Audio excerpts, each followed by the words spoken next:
আসসালামু আলাইকুম। এখন দেখবেন সংবাদ শিরোনাম। হাদির ওপর হামলাকারীদের ভারতে পালিয়ে যাওয়ার খবর, জানা নেই পুলিশের।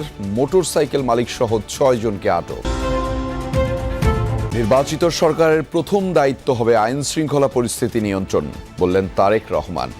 দেশ অস্থিতিশীল করার চেষ্টা চলছে, মন্তব্য মির্জা ফখরুলের। বুদ্ধিজীবী দিবসে জাতির শ্রেষ্ঠ সন্তানদের প্রতি রাষ্ট্রীয় সর্বস্তরের মানুষের শ্রদ্ধা। নির্বাচনের মাধ্যমে নতুন বাংলাদেশ বিনির্মাণের প্রত্যয়। চোরাগুপ্তা হামলার আশঙ্কা উড়িয়ে দিচ্ছেন আইসি, বললেন কমিশনার সানাউল্লাহ।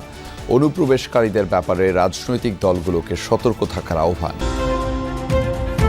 অতীতে অন্যায়ে জড়িয়েছিলেন বহু বিচারক, বিদায়ী অভিভাষণে বললেন প্রধান বিচারপতি। অসৎ ও অসাধুদের বিরুদ্ধে কঠোর ব্যবস্থার তাগিদ। এতক্ষণ শুনছিলেন সংবাদ শিরোনাম, এখন দেখবেন বিস্তারিত। ওসমান হাদির ওপর হামলাকারী দুজন ময়মনসিংহের হালুয়াঘাট সীমান্ত দিয়ে পালিয়ে গেছেন, এমন তথ্য মিলছে নানা মাধ্যমে। বিভিন্ন সূত্র বলছে সেখান থেকে তাদের পার করিয়ে দেওয়ার অভিযোগে 2 জনকে ধরেছে আইন শৃঙ্খলা রক্ষাকারী বাহিনী। ধরা হয়েছে কিলিং মিশনে ব্যবহৃত মোটরসাইকেলের মালিককেও। তবে পুলিশ বলছে বৈধ পথে সন্দেহভাজন হামলাকারী ফয়সাল ও আলমগীরের বিদেশ যাওয়ার তথ্য নেই তাদের কাছে। এদিকে সন্ধ্যায় র্যাবের তরফে জানানো হয়েছে ফয়সালের সই করা বিপুল পরিমাণ চেক বই ও ইলেকট্রনিক ডিভাইস সহ আরও 3 সন্দেহভাজনকে ধরে পুলিশের হস্তান্তর করা হয়েছে। শুক্রবার ঢাকা 8 আসনের সম্ভাব্য প্রার্থী ও ইনকিলাব মঞ্চের মুখপাত্র ওসমান হাদিকে গুলি করে দুর্বৃত্তরা। সিসি ফুটেজে দেখা যায় একটি মোটরসাইকেল থেকে এক ব্যক্তি অটোরিকশায় থাকা হাদিকে গুলি করেন। এরই মধ্যে হাদির উপর হামলাকারী 2 জনকে শনাক্তের পর 2 দিন ধরে তাদের খুঁজছে পুলিশ।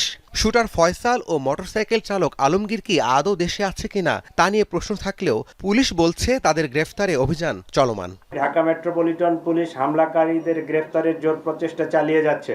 2 সন্ত্রাসীকে এখনও গ্রেফতার করতে না পারলেও হাদির উপর হামলায় ব্যবহৃত মোটরসাইকেলটির মালিক আব্দুল হান্নানকে আটক করেছে পুলিশ। সেই সাথে সীমান্ত দিয়ে মানব পাচারের সাথে জড়িত সন্দেহে আরও 2 জনকেও আটক করা হয়েছে। হামলাকারীরা পালালো কিনা জিজ্ঞাসাবাদে সে তথ্য জানার চেষ্টা করা হবে। আমাদের কাছে যেটুকু তথ্য যে এরা ওই অপথে বলতে ইমিগ্রেশন চ্যানেলের না, ইমিগ্রেশন চ্যানেলের বাহিরে চোরাই পথে মানব পাচার করে থাকে, সীমান্ত পারাপার করে থাকে। তো তাদের কাছে এই ধরনের কোনো তথ্য আছে কিনা আমরা এই কারণে তাদেরকে নিয়ে আসতেছি। তাদের সাথে জিজ্ঞাসাবাদ করে কথাবার্তা বলে আমরা কোনো তথ্য পাইলে এটা পরবর্তীতে আপনাদেরকে জানাবো। প্রার্থীদের হত্যা চেষ্টার মধ্য দিয়ে দেশকে অস্থিতিশীল করার অপচেষ্টা করছে ফ্যাসিবাদী শক্তি, এমন অভিযোগ করেছেন বিএনপি মহাসচিব। তবে ভয় দেখিয়ে গণতন্ত্রের সৈনিকদের দমিয়ে রাখা যাবে না বলে হুঁশিয়ারি করেছেন দলটির কয়েকজন নেতা। তারা বলেন, হত্যাযজ্ঞের রাজনীতি করলে প্রতিহত করা হবে।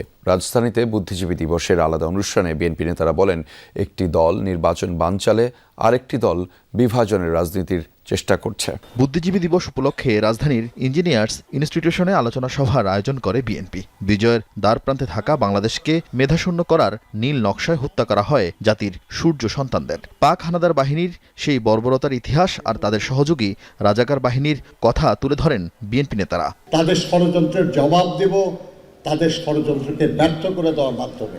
সভায় নেতারা আরো বলেন, ৭১-এর নির্মম হত্যাযজ্ঞের পরও বাংলাদেশ দমে যায়নি। আগামীতে বাংলাদেশকে বিকশিত করবে বিএনপি। তবে নির্বাচন নিয়ে নানা ষড়যন্ত্রের ঘটনায় উদ্বেগ জানান তারা। বিকাশ এবং বিনাশ 2টা কথা আছে। আওয়ামী লীগ যেটা করে সেটা হচ্ছে বিনাশ, আমরা যেটা করতে চাই সেটা হচ্ছে বিকাশ। বিকশিত বাংলাদেশ, বুদ্ধিভিত্তিক বাংলাদেশ, আগামীর বাংলাদেশ। যে ভয় 15 বছর আওয়ামী লীগ দেখিয়েছে, ভয় দেখিয়ে গিয়ে শাসন করার চেষ্টা করেছে, ত্রাস সৃষ্টি করেছে, আবার সেই ভয় দেখিয়ে এসে এইসব আমাদের গণতন্ত্রের যে সৈনিক তাদেরকে তারা ভয় দেখিয়ে স্তব্ধ করে দিতে চায়। কিন্তু ইতিহাস বলে যে সেই ভয়ে বিএনপি কখনো দমে যায় না, যায় সমস্ত ষড়যন্ত্রকে নস্যাৎ করে দিয়ে এই যে যুদ্ধ আমরা নতুন শুরু করেছি, এই যে সংগ্রাম শুরু করেছি, অবশ্যই বাস্তবায়িত করবো ইনশাআল্লাহ। তফসিল ঘোষণার পরে ওসমান হাদির ওপর হামলার ঘটনায় উদ্বেগ জানিয়েছে নির্বাচন কমিশন।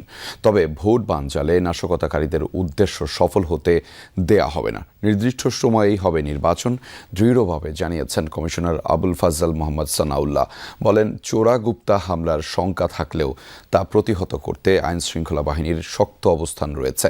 দলগুলোকে দোষারোপের রাজনীতি পরিহারে আহ্বান জানিয়েছেন তিনি। শুক্রবার ঢাকা ৮ আসনের সম্ভাব্য প্রার্থী ওসমান হাদির উপর হামলার ঘটনা ঘটে। বিষয়টিকে গুরুত্ব দিয়ে রোববার বিকেলে আইনশৃঙ্খলা বাহিনী ও স্বরাষ্ট্র মন্ত্রণালয়ের প্রতিনিধির সাথে বৈঠক করে নির্বাচন কমিশন। বৈঠকে উদ্বেগ জানান প্রধান নির্বাচন কমিশনার। বৈঠক শেষে ব্রিফ করেন কমিশনার আবুল ফজল মোহাম্মদ সানাউল্লাহ। বলেন, নির্বাচন বানচাল ও ভয়ের পরিবেশ সৃষ্টি করাই নাশকতাকারীদের উদ্দেশ্য, কিন্তু কোনোভাবেই সেই উদ্দেশ্য সফল হতে দেয়া হবে না, নির্দিষ্ট সময়ই হবে নির্বাচন। যে চোরাগুপ্তা হামলার সম্ভাবনা, আমরা এগুলোকে উড়িয়ে দিচ্ছি না, সামনেও যে এটা সম্ভাবনা নাই তাও বলছি না। এই ধরনের হামলার ঘটনার পুনরাবৃত্তি না ঘটে বা এগুলো যাতে কঠোর হস্তে দমন করা হয়, যদি ঘটার সে ধরনের ঘটনা ঘটে, যারাই এই নির্বাচনকে বানচাল করার, প্রতিহত করার বা ক্ষতিগ্রস্ত করার কোনো চেষ্টা করবেন তারা ব্যর্থ হবেন। অবসরের আগে বিদায়ী অভিভাষণে প্রধান বিচারপতি ডক্টর সৈয়দ রেফাত আহমেদ বলেছেন, অতীতে অন্যায়ে জড়িয়েছিলেন বহু বিচারক, যা জুলাই আন্দোলনের অনুঘটক হিসেবে কাজ করেছে।